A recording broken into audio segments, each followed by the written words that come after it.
Well, this is Talk the Home of Common Sense with me, Julia Hartley-Brewer. We're talking a lot about, obviously, just a fallout on the Southport attacks and the government reaction. Do keep those calls coming in. Try and get to as many as we can. 0344 499 1000. If you want to have your say about Donald Trump, I think on a happier note, welcome to call in as well. We're joined now, I'm delighted to say, by journalist and author Lionel Shriver to talk about, well, that rip-roaring roller coaster ride we've already had since the Tuesday inauguration of Donald Trump as the 47th President of the United States. Very good morning to you, Lionel.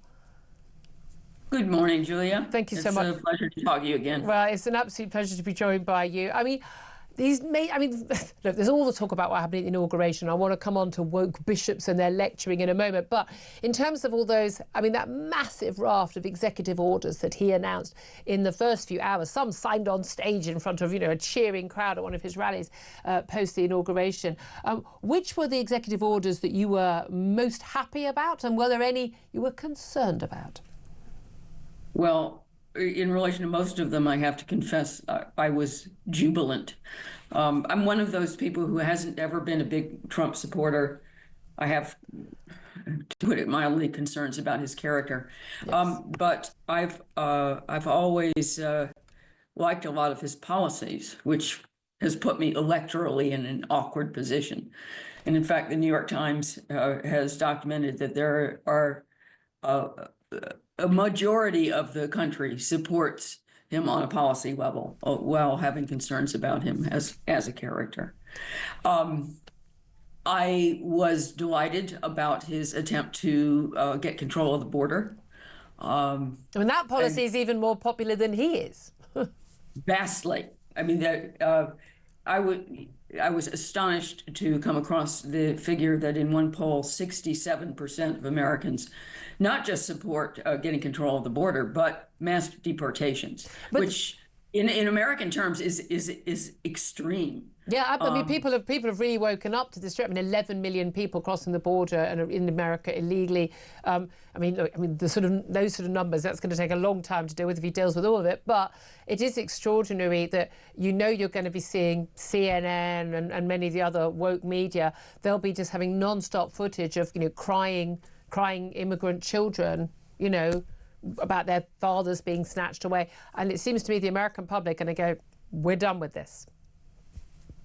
Well, it's going to be interesting to watch. The trouble is that most Americans don't really believe in the country's right to enforce its own immigration laws and to keep anyone out. Yeah. Even people who are really keen on immigration control and the enforcement of the law in theory, once you confront them with a picture of a screaming child and being torn from the arms of his or her mother, then it's over. Yeah. So I'm afraid that support for mass deportations is soft. Yeah, and we're going to see how that plays out. A lot of it is going to simply crumble away. I'm assuming you were also very interested to hear the action on DEI, on diversity, equality, and inclusion policies, but also the statement that the federal government of the United States only recognizes two sexes, male and female. Oh, that was thrilling. And although you have to admit that when your society has got to the point where the president has to get up there and say there are only two sexes, male and female, and it's some kind of an outrage. Yeah, really, it's controversial. You've really arrived at a position of serious decay. And you wrote a recent book about this, mania. I mean, and this is the thing, it is extraordinary. I see, the BBC reporting, these controversial executive orders.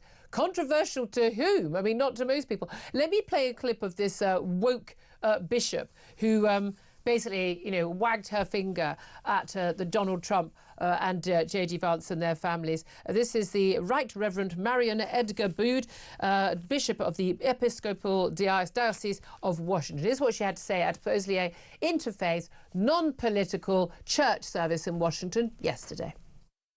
In the name of our God, I ask you to have mercy upon the people in our country who are scared now. There are gay, lesbian, and transgender children in Democratic, Republican and independent families, some who fear for their lives. I mean, those people who are watching Lionel Shriver won't be able to see the glorious expressions on the faces of the Trumps and the Vances. But what did you make of that little finger-wagging lecture? Well, what you also missed was the picture of me rolling my eyes until they almost got stuck in the back of my head.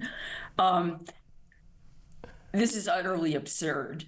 The notion that especially gay and lesbian children are endangered by the Trump presidency is especially off base, because in his opposition to so-called gender-affirming care for children, he is protecting kids who will probably turn out to be gay or lesbian when they grow up. Yeah. There are a lot of statistics to support huge amount of evidence that is often the case. Exactly. A lot of vulnerable children with autism and the like. Yeah, I thought that was particularly strange. But also trans people apparently living in fear for their lives. Yeah, I mean, for their lives.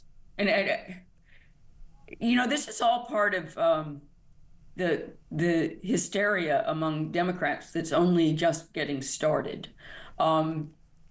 They were kind of slow on the uptake on this because I think they were just knocked for six at the election. But they're starting to rev up. I mean, one of the op-eds in the New York Times is, this is how tyranny begins. But it really is laughable. It is laughable. And I'm like you, I share a lot of concerns about Donald Trump. I mean, some of my colleagues are just like, whoop, whoop, whoop. I mean, I was very pleased he won. I would have voted for him over Kamala Harris. And we both agreed, you know, his conversation before how awful she was as a candidate on policies and everything. But I mean, I don't share like a sort of a great love for Donald Trump. I think he's going to do some great things that need to be done on many different things. But I do also worry. I mean, Donald Trump's about Donald Trump. Yes, and I think it's worth saying that I, for example, do not completely embrace his pardoning of the January 6th. No, absolutely not. I think there probably are individual cases where injustice has been done. I think that for them to have got that many convictions, 1,600, suggests that there was some over prosecution. And, you know, in an era where we have very lax enforcement of the law in many other areas, you know, shoplifting, stealing, burglary, et cetera, the sentences were quite harsh. And it's clear that the intention was to send a message. And we've had our own example of that here in the UK, but then we are talking about, in the case, you know, January 6th, but also here, you know, people are physically attacking police officers, you know, who are giving pardons, or some of those, very few having their sentences commuted. But in fact, you know, American polls suggest actually only about 20% of Americans support his move on that. So that's very much for sort of the MAGA base, isn't it, rather than for the population at large. What do you make of, I mean, the energy policy? I'm very, very intrigued by this. You know, the drill, baby, drill. Let's get cheap, affordable energy. The AI boost that you can only do with cheap, you know, very, very plentiful electricity. And the promise of, you know, we're going to be a booming economy. You know, you spend a lot of time living in Europe as well as an American citizen. Do you think that the contrast between America and Britain and the EU is going to grow even sharper? Certainly the energy policy will make a big difference between who thrives and who doesn't. I mean, the push for more exploration of fossil fuels is just, it has to do with being pro-reality. It really is. Well, a lot of these policies are about that, aren't they? Yeah, I mean, over 80% of the world's energy use is still fossil fuel based. And it is not physically possible to simply convert overnight to green energy, which is, you know, as we know, unreliable and very expensive. Yeah.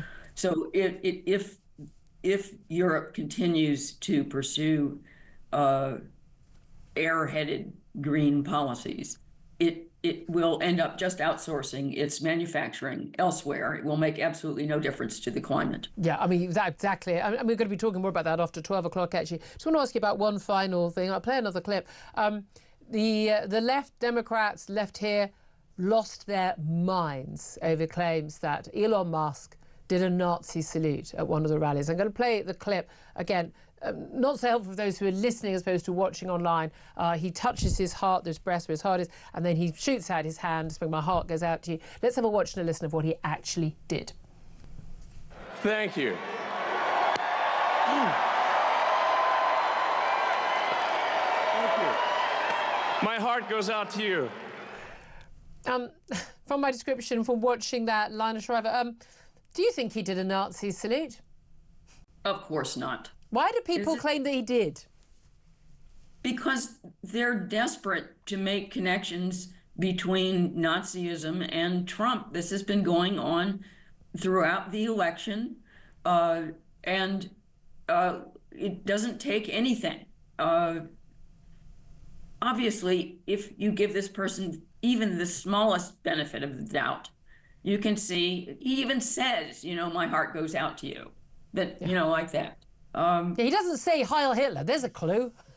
No, and we know what a Nazi salute looks, and it doesn't. What he just did doesn't resemble it. But you know, I'm sorry. I think this just reflects very poorly on the Democrats. It is an expression of desperation. But also, these are the very same people, both the left in America and in Britain, who bleat on constantly about disinformation and misinformation and how we need to have censorship online and people shouldn't be allowed to spout their lies.